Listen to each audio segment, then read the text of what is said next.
Hey, what's up there guys, this is Cobb, and in today's Final Fantasy XIV video, it's more of an update video, more of like a Dear Diary kind of video.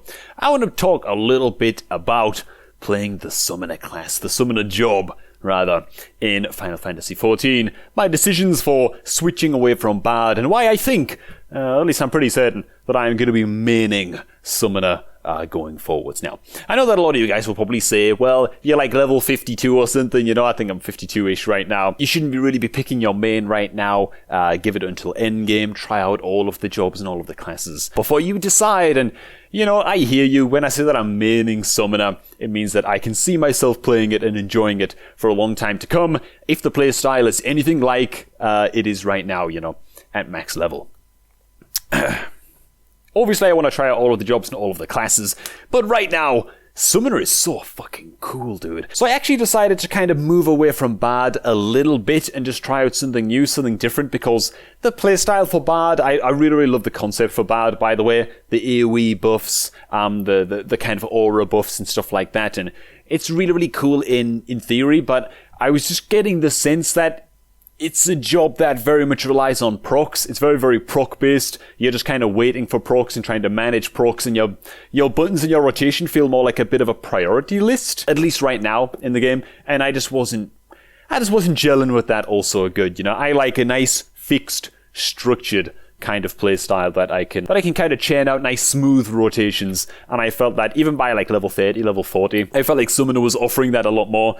And that feels real good. It feels really, really smooth. It feels really, really natural, you know? A lot of abilities that are kind of off the global. A lot of abilities that rely on pet management and pet positioning and stuff, which is really cool as well. Some of you watching this video might be aware that I used to play Warlock in World of Warcraft, and that was very, very demon reliant, and you'd have to position your demon optimally to get an edge on people. And I just like that playstyle. I like that kind of micromanagement playstyle, you know? Summoner works pretty good. So that's what I'm doing right now. I think I'm level 51 actually with Summoner, and I'm getting ready to try my hand at Ifrit hard mode, Garuda hard mode, then Titan hard mode, and then the Binding Coil of Bahamut, also known as Bahamut, but I say Bahamut because it makes me smile. So yeah, I kind of want to touch on that a little bit more, man, about the kind of link between Summoner and Warlock in World of Warcraft, because a lot of you guys watching this video will know that, you know, this used to be an almost exclusively Destruction Warlock PvP channel for World of Warcraft, you know, and I think it's fair to say we made some alright PvP montages in the past. I think the most viewed video on the channel is still, by a long shot, Cobrak 17, the self-titled Cobrak 17, you know, with like 1.4 million views or something crazy like that, you know, and it's a damn proud thing to look back on, when I used to do nothing but hammer WoW for 60 hours a week and make montages, and yeah, it was an incredible time. But it's also really interesting to me, and this is just something, I'm just kind of shooting the shit here, obviously, but it's something that's been playing on my mind a little bit.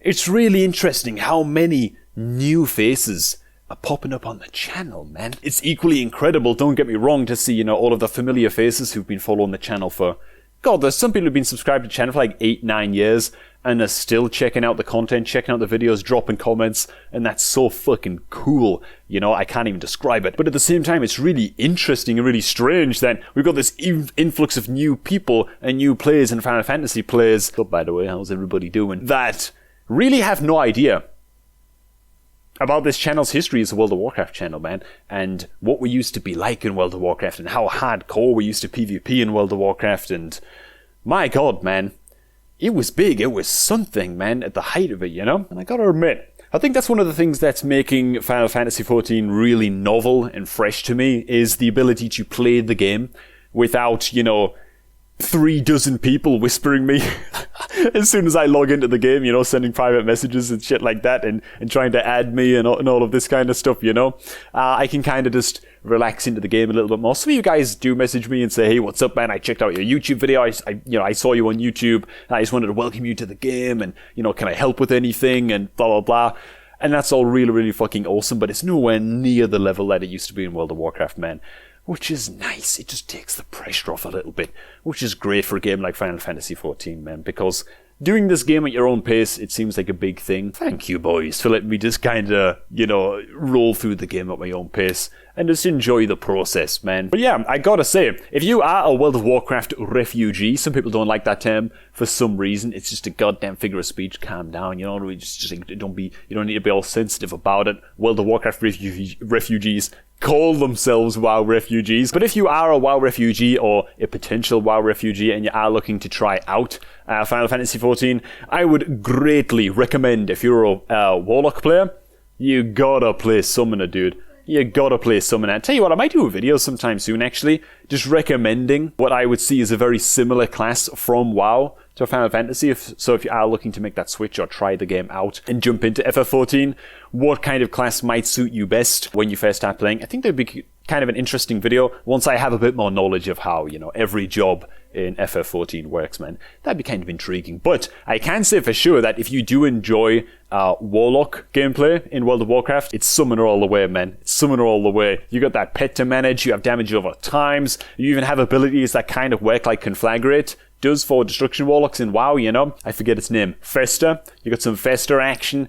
Yeah, it's just a grand fit, and I'm fucking loving. I feel so at home playing Summoner right now, man, in FF14, you know? And I'm the kind of person who gets very, very stuck in my ways, so I can see myself playing this for a long time to come. Oh, if you are going to try it, at least give it to like level 30-ish, mid-30s with Summoning, not to you start getting some abilities that are off the GCD. Just a quick footnote. Another part about Summoner that I've really, really enjoyed, I've enjoyed a lot of the job quests, you know? But one of Summoner's job quests, and one of the characters that you encounter along the way, I know this is just A Realm Reborn. A lot of people, Ruffalo he's impressed with cutscenes from A Realm Reborn, you know, he hasn't seen nothing yet. Well, you know what, that just makes me more excited to continue playing the game. But I am going to buff this quest up a little bit and give it the respect that it deserves, and it's actually the quest in which you follow a Mikote by the name of, I got it on my little notepad. Kalia? I'm going to say Kalaya. That just sounds more cool, right? Yeah, it's this Mikote character that you follow, and you're introduced to her very, very early on in the Summoner questline. I'm going to spoil the shit out of this quest. So if you haven't done it and you want to actually level a Summoner yourself and try it out and learn what goes down in this little storyline as you go, then by all means, stop watching this video right now. But this is a young Mikote that you meet, and it becomes very, very apparent kind of early on that she's quite enigmatic. She's quite unusual. She's very much like a logistician, you know? She tries to break down every situation into all of its variables and predict with 97% certainty exactly what is going to happen and what the contingencies are for every situation. So she's very, very analytical, you know? And it's just kind of a quirk early on.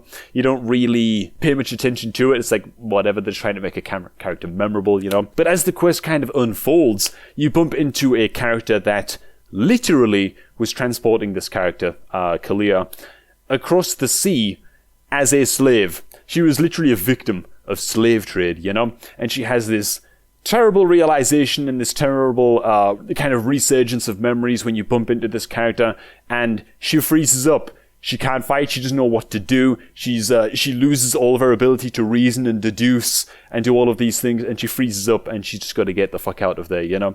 And it's this terrible thing, and you later realize that it was after her trauma that she was subjected to at the hands of this character, this pirate, you know, that she became such a logistician, that she almost uses her ability to break down every situation into all of its variables and have a perfect plan for everything. It's like a defense mechanism. It's a manifestation of her extreme anxiety and her PTSD. You know what I'm saying? And I was like, wow, man. I didn't expect, like, of all of the little questions and cutscenes that I followed and stuff, like, I didn't expect something like this. This was actually a little bit of a kind of buried gem, I think, in the writing, which honestly is a little bit hit and miss throughout A Realm Reborn. This one really, really stood out, you know?